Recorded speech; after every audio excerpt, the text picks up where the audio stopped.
Здравствуйте, дорогие мои друзья! Я вас рад видеть у себя в гостях. И это долгожданный выпуск вашей любимой рубрики «Расследование крипипаст». С данного выпуска начинается марафон рубрики. Марафон по этой рубрике проводится впервые в истории моего канала. В марафоне будут 4 выпуска. Выпускаться они будут так: один день-один выпуск. Сегодня мы взглянем на следующие крипипасты. И список прямо сейчас у вас на экране. Но перед тем, как мы начнем, подпишитесь, поставьте лайк, нажмите на колокольчик, расскажите о моем канале своим друзьям и положительно прокомментируйте. Устраивайтесь поудобнее, наливайте чай с лимончиком и погнали! Будет очень интересно. Прежде чем мы начнем, я хочу вам сказать следующее. Этот выпуск должен был выйти 15 мая, то есть в мой день рождения. Да ладно! Но по техническим причинам он выйдет только сейчас. Ну ладно. Я хочу поблагодарить каждого подписчика и зрителя за поздравления в тот день. Традиционно мы начинаем со смертельных файлов. Первый файл называется... Описание следующее. Запрещенное японское видео. Говорится, что если посмотришь его полностью, захочется потом еще раз посмотреть. Не может быть. И еще раз. Но чем больше смотришь, тем сильнее гипнотизирует и уничтожает слух. Посмотрев видео, ничего не ощутил, но довольно оно смешное. Ну и звук какой-то непонятный. Также Кабала вечно прыгает и что-то говорит. Второй файл называется Intestring MP4. В 2009 году придумали новую игру под названием Interesting. В данной игре было 400 уровней, и в ней надо было защищать птицу стеной. Если стена была разрушена, то игрок проигрывал. Можно было в игре покупать различные вещи типа еды, улучшения стены и помощников. После ее прохождения игроки были найдены мертвыми. Но из-за чего неизвестно. А когда игра попала к хакерам, они разобрались, что к чему. Изи. Хакеры взломали ее, и после взлома начальная заставка игры была в негативе, а также добавлено несколько других сцен, которые в обычной заставке не было. А когда заставка кончилась, хакеры приступили к игре. А в игре был только 666 уровень, и они приступили к игре. Этот уровень был неимоверно сложным. Но через 25 минут они прошли 666 уровень, и с ними ничего не произошло. Тогда почему другие люди были мертвы, до сих пор остается загадкой. Третий файл называется minibeta0001.png. Предлагается следующее описание. Однажды создатель Майнкрафта под ником Notch выложил скриншот новой версии Майнкрафта 1.0001 бета в свой Facebook. Он был жутким. Также там была ссылка на скачивание данной игры. Спустя месяц 16 человек получили травмы головы, сломанный нос и переломы бедра по непонятным причинам. Это пиздец. Вот по-другому это не назовешь. После этого многие сайты хотели заблокировать его, но после удаления изображений их экраны погасли. Сука, вы что, серьезно? Потом компьютеры перезагружались. Потом на рабочем столе было это изображение, потом началась загрузка какого-то файла формата VBM. После его загрузки на рабочем столе появилось это же самое приложение, которое само запустилось в Майнкрафте. Там не было ничего, кроме кнопки «Играть». После нажатия мир сам запустился. В мире было только 2 жизни, и все было выполнено в кровавых тонах. Также там был какой-то игрок под неизвестным ником. Он всегда писал в чат, но создатель не хотел этого делать, или он был расстроен тем, что сделал это после 30 минут игры. Затем игра закрывалась, а компьютер ломался. После этого некоторые люди прыгали из окон, а перед прыжком они говорили «Notch hide the seek the world». Через некоторое время скриншота вообще не осталось, а у самого создателя данное изображение хранится в тайном месте, о котором никто не знал. Далее по списку у нас идет файл под названием browserfullatom.rar. Описание следующее. Файл представляет собой RAR-архив размером 244 064 байт. Содержание не установлено, ввиду невозможности распаковки. Вероятная степень сжатия 3%. Информация до восстановления архива отсутствует. Как файл попал к исследователям, неизвестно. Воздействие данного файла такое. Любая попытка распаковать файл на компьютере любой конфигурации в любой операционной системе любым архиватором заканчивается неудачей. Архиватор указывает время выполнения операции как YouNow. Ровно через 243 секунды после начала распаковки производительность компьютера снижается. Возрастает температура некоторых компонентов, в частности центрального процессора и оперативной памяти. Одновременно компьютер начинает излучение жесткой радиации. Сильное заявление. Максимально достигнутый в ходе эксперимента уровень достигает 0,06 рентген. Инциденты с участием файла неизвестны, как и доступные копии. Единственное находится в распоряжении российского отделения файлов 21. Что касается исследования данного файла. Единственная попытка исследования файла была предпринята российским отделением. Место проведения спецпомещения, местонахождение которого не уточняется, во избежание инцидентов. Вероятно, единственная копия файла хранится там же, записанная на стандартный носитель, захороненный на глубине. В ходе эксперимента файл был запущен на официально списанном суперкомпьютере. Примерно через 50 840 секунд распаковки уровень радиации достиг 0,06 рентген, после чего персонал был эвакуирован. Через 100 384 секунды компьютер был обесточен сотрудниками. Уровень радиации упал до предельно допустимого лишь через 23 дня после эксперимента. Аппаратная часть компьютера была полностью разрушена радиацией. Да ладно. Ты бы еще консервных банок насобирал. Однако носитель, на котором находился файл, оказался не поврежден. Ну да. Файл был скопирован на стандартный носитель и в герметическом контейнере захоронен прямо на месте проведения эксперимента. Оригинальный носитель и суперкомпьютер были уничтожены. Помещение опечатано.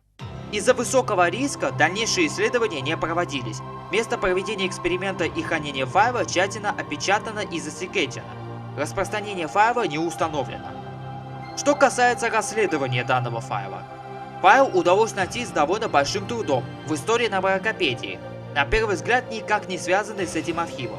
Анабромстический и загадочный miest.rar. Архив с крайне странной файловой системой, якобы обладающий таинственными, чуть ли не магическими способностями. Большинство, если не все, из которых можно легко списать на совпадение и паранойю. Внутри него нашелся файл с таким же названием. Архив гораздо меньше по размеру, чем файл из истории. Но это можно объяснить разными степенями сжатия. Новонайденный файл пока не тестировался, и о нем ничего не известно. С точки зрения логики, файл не может оказывать действие именно потому, что как компьютер может выделять радиацию из-за какого-то там файла. Греется он может. Возможно, что-то туда засунули, либо склеили с майнером и более ничего. Возможно, файл вирус. Эффекты на человеке, головная боль и так далее можно списывать на самовнушение. Следующий файл называется Shakespeare. .avi. Shakespeare. .avi — это видеофайл, изначально залитый на метакафе. Предоставляет из себя смесь кадров съемки дома, вправленных шумом в качестве аудиодорожки. Не подчиняется константам особых файлов. История появления следующая. 16 января 2011 года был зарегистрирован аккаунт 1CD.to. В этот же день на этом аккаунте появилось видео под названием Shakespeare. .avi. В описании под роликом говорилось следующее. Хорошо, это моя первая загрузка. И это видео крипипаста. И да, видео доступно в формате 480p. Я его конвертировал. Я нашел это, просматривая видео в метакафе. Это выглядело странно, поэтому я щелкнул его. Видео вызвало у меня озноб, поэтому я подумал, что провожу небольшое исследование. Я нашел кое-что интересное, хотя это было очень трудно найти. Но когда я добрался до него, я узнал, что Shakespeare. это имя фигуры, которая ненадолго видна в двери и зеркале. Видеозапись была найдена в старом доме на камере, которая казалась сломанной. По-видимому, видео должно было быть съемкой дома, выставленного на продажу. После того, как пленка была просмотрена, казалось, что мужчина, снимавший видео, трясся. Возможно, камера была сломана из-за того, что ее уронили, как видно на 2 клипа. Предположительно, мужчина был найден мертвым на полу ванной комнаты внизу примерно через 5 недель после того, как было снято видео. Тело было полностью изувечено, по крайней мере, слишком изуродовано. Это печально. Чтобы его можно было идентифицировать. Было высказано предположение, что на тело нанесли несколько ножевых ранений, а затем подожгли. Это пиздец. Вот по-другому это не назовешь. Шахразар, как говорят, был кем-то, кто раньше жил в этом доме, и его больше никогда не видели. И он считался мертвым, хотя никаких останков так и не было найдено. Видео попало в интернет случайным образом, и никто не знает, почему там такой странный звук. Текст видео еще не переведен, так как никто не удосужился его расшифровать. Остальное остается загадкой. Что касается расследования данного файла, история является выдумкой по некоторым причинам. Во-первых, нету доказательств, что человек, который снимал видео, убит. Во-вторых, нету ссылки на видео из Метакафе. И в-третьих, как отредактированный ролик мог оказаться в видеокамере? Это свидетельствует появление текста в некоторых моментах. Логично. Хоть и само видео безопасное, но вполне возможно может вызвать раздражение или дискомфорт. Разрешается к просмотру. Интересные факты. Текст из видео Був бара сити.ком я видите. легко переводится с македонского как «сова требует всего, что ты видишь». Также текст Сека треба да брат вестината на шекскаршивия. также переводится с македонского как «тем не менее мы должны искать правду о Шекскаршивия. И последний на сегодня файл sound130606.ogg. Файл sound130606.ogg предоставляет собой звуковой трек длиной 22 секунды, имеющий размер 304 килобайта. На протяжении всего звучания слышны сильные помехи, чем-то напоминающие помехи радиоприемника. На заднем фоне, сквозь шум, слышен какой-то невнятный голос, который произносит с эффектом большого эха неразборчивую речь, и сразу после этого начинает звучать неприятная мелодия, длящаяся до конца звучания файла. Мелодия обрывается резко, что дает повод полагать, что это только часть записи. Файл появился в сети в середине 2013 года. Его выложил на один из форумов по паранормальному некий пользователь, который предпочел остаться анонимным. С его слов, этот файл он в буквальном смысле нашел, но не в виртуальном мире, а в реальном. То есть, он нашел флешку с этим файлом. Обстоятельства нахождения флешки довольно странные. По его словам, он нашел ее в разбитом проигрывателе. Скорее всего, имеется в виду портативный USB-проигрыватель, который валялся в здании заброшенной больницы. Несмотря на то, что само здание было давно покинуто, по его словам, в помещении, где была обнаружена флешка, были явные следы недавнего присутствия. Разбитый фонарь, пара резиновых перчаток, но не медицинских, а хозяйственных. Погнутая антенна от телевизора и до основания разбитый смартфон. На форуме якобы приводилось несколько фотографий того места, сделанных автором темы. Никаких следов борьбы там не было видно, и поэтому все казалось очень странным. Так как флешка была цела, то этот человек подобрал ее и посмотрел содержание дома. На флешке находился единственный файл sound130606.ogg.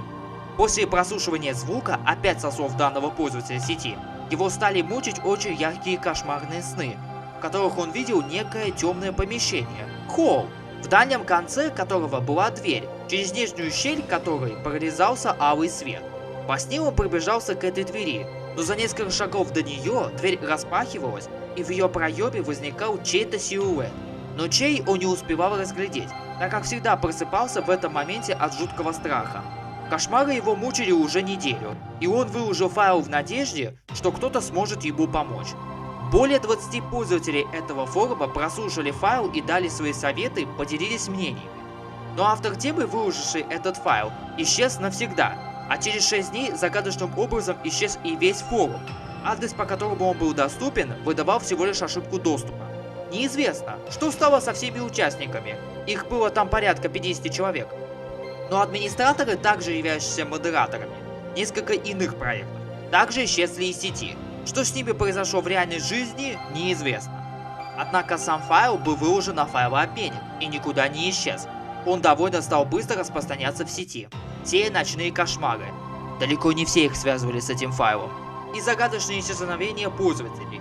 В декабре 2013 года стала распространяться история о том, что в сети появилось некое сообщение от неизвестной девушки. Содержание сообщения такое. Все, кто слушал файл, берегитесь. Тень из ваших кошмаров уже ищет вас. Он вас заберет. Бегите. А теперь приступим к обзору взломов телеканалов, которые вы мне также прислали в комментарии. Первый взлом называется... Ronald Reagan's hijacked broadcast. Описание следующее. Вечером в конце декабря 1989 года телевизионная станция Лос-Анджелеса стала жертвой захвата сигнала вещания. Трансляцию передачи молотка Регная и Буша прервал мужчина в маске из фольги. Сумасшедший человек произносит в основном тарабащину и приходит за вмешательство, когда часть его набора разваливается. Через 30 секунд программа вернулась в нормальное состояние. Чтобы вы проникли в содержание данного взлома, я вам его продемонстрирую во всей его красе. Приятного вам просмотра! American sheeple, I am here to convey to you a message of lies. Open your eyes. The secret police have come to the CIA through Ronald Reagan's administration, the WWF, Florida. Hey, come on, grab this. Did you just say my name? Ronald Reagan put microphones in everyone's microwave. Второй взлом произошел на телеканале «Карусель» в 2020 году. Описание идет со слов очевидца. Захотел записать профилактику на карусели. Утром посмотрел и офигел. Когда-то, примерно в 3 часа ночи, пошли помехи и показали психодел. В начале 25-м кадром показана надпись «Мультфильма не будет». И после показали балет по искаженную музыку. И вдруг появился скример со страшным визгом, который продолжался до тех пор, пока не показались кадры из мультфильма «Мимимишки», а точнее из потерянного эпизода. Интересно. Там под искаженную мелодию шла заставка. После пошли кадры серии, где лисичка положила очередной пирог в духовку, потом тот взорвался, убивая лисичку. Тушка прифигеет и говорит: «Все, нам конец». Дальше пошли помехи и после такой же трэш, а затем конец этого перехвата. Решил посмотреть информацию по этому потерянному эпизоду, но в интернете ничего не нашлось об этом эпизоде. Теперь мы взглянем на его содержание. Видео начинается с настроечной таблицы. Далее идут помехи и черный экран с текстом «Мультфильма не будет». Потом идет балет под искаженную музыку, а потом появился скример. И далее идет видео непонятного содержания. Затем нам показывают заставку мультфильма «Мимимишки» в негативе и с искаженной мелодией. Потом опять черный экран, но со следующим текстом «Мимимишки. Смерть». Далее идет момент с испечением пирога, и Тучка говорит: «Все, нам конец». Потом фрагменты старого выпуска «Спокойной ночи, малыши» и черный экран с текстом «Вас взломали». После чего идут помехи и профилактика продолжилась. Третий взлом произошел на телеканале ТНТ 23 июня 2016 года. Описание также идет со слов очевидца. 23 июня 2016 года я проснулся в 3 часа ночи. Меня разбудил мой кот, который проснулся и захотел жрать. Наложив ему вискоза, я пошел спать. Спать мне уже не хотелось, поэтому я решил посмотреть телек. Я включил ТНТ. Там шла реклама, и вдруг появились помехи. Затем опять помехи и снова помехи. Я подумал, что сигнал не ловит, и решил поиграть в комп. Вдруг телек затих. Я на это обратил внимание. Я увидел черный экран. Я подумал, что идет проверка системы оповещения. Я сделал телек потише и продолжил играть в комп. Но как только я взял комп, на экране высветился текст: «Ты знаешь одного человека?» Меня это очень сильно заинтересовало, и я решил смотреть дальше. Потом появился еще длинный текст, который я вам продемонстрирую далее. Мне показалось это странным, и я реально подумал, что ко мне придет какой-то человек и расскажет обо мне все, и мне стало страшно. Но я продолжил смотреть, и я это зря сделал. Появился серый экран, а потом появился скример. Я пересрался и продолжил играть в комп. На следующий день я отправил на электронную почту ТНТ письмо об этом случае, и мне ответили, что хакера, который взломал ТНТ, уже ищут. А через неделю его нашли. Он был некий 43-летний Михаил. Его приговорили к 2 годам тюрьмы и штрафу в размере 6000. Этот взлом записался у меня на тюнер, и я его выложил на свою страницу ВКонтакте. На следующий день я узнал, что от разрыва сердца погибли 48 человек. Это печально. И все они смотрели этот взлом. А теперь подробно разберем содержание взлома. Сначала идет заставка ТНТ, которая прерывается помехами. А потом анонс сериала «Реальные пацаны», который также прерывается помехами. Далее, после очередных помех, появился черный экран с надписью «Ты знаешь одного человека?» И следом надпись «Ты его сейчас узнаешь». Потом серый экран с текстом.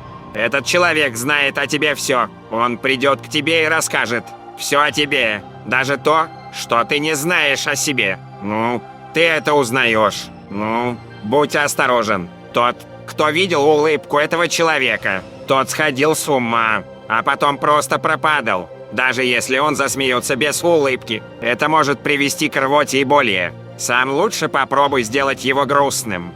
Потом, когда он уйдет, засмейся сам, иначе лучше вообще не вызывай его. Сам о себе будешь знать больше. И также те люди, которые тоже вызывали его, забывали все, что знали о себе, но узнавали новое от него.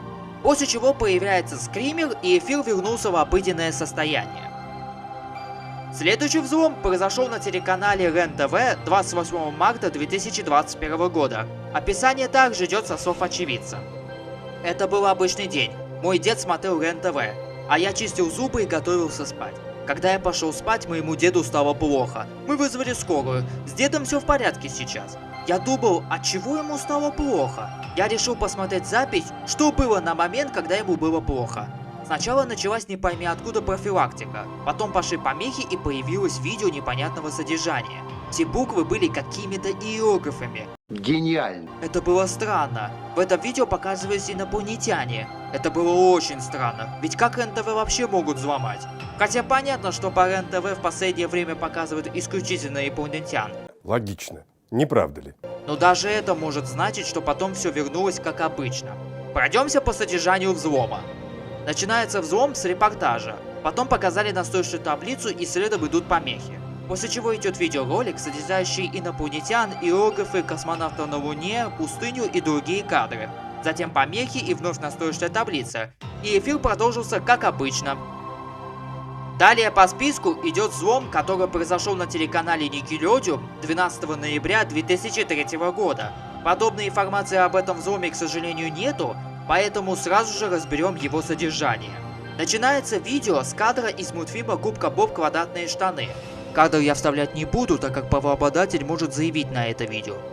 Потом появился черный экран с надписями «Почему тебе страшно?», «За тобой следить психи?», после чего нам показывают видеоролик, где его действие происходит в лесу, и затем надпись «The End» с картинкой.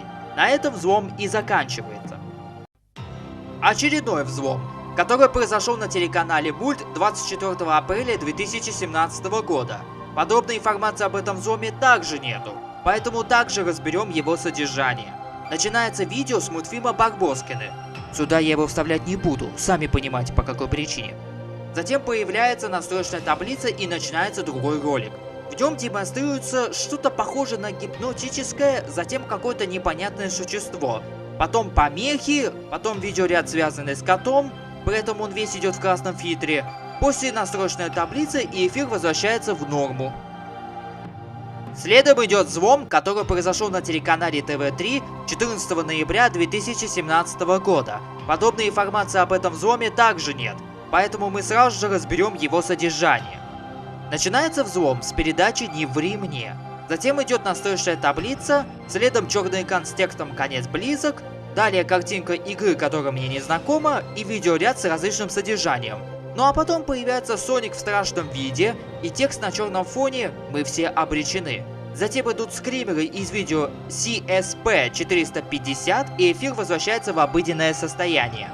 И последний на сегодня взлом называется «Инцидент с каналом Солнца». Он произошел 9 сентября 2023 года в 17 часов 43 минуты по местному времени. Информация об этом взломе также отсутствует.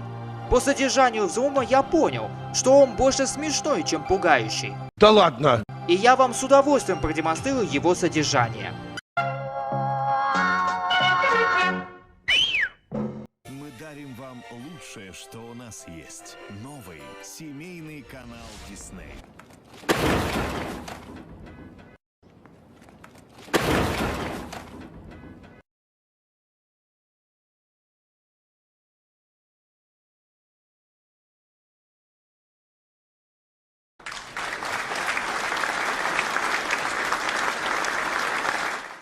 О, шок-контент. Ведущий опаздывает на свою передачу.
Нихуя.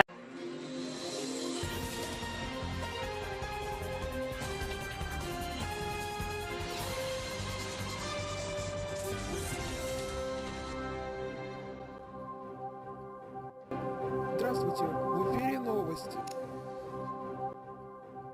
Сегодня мы будем говорить...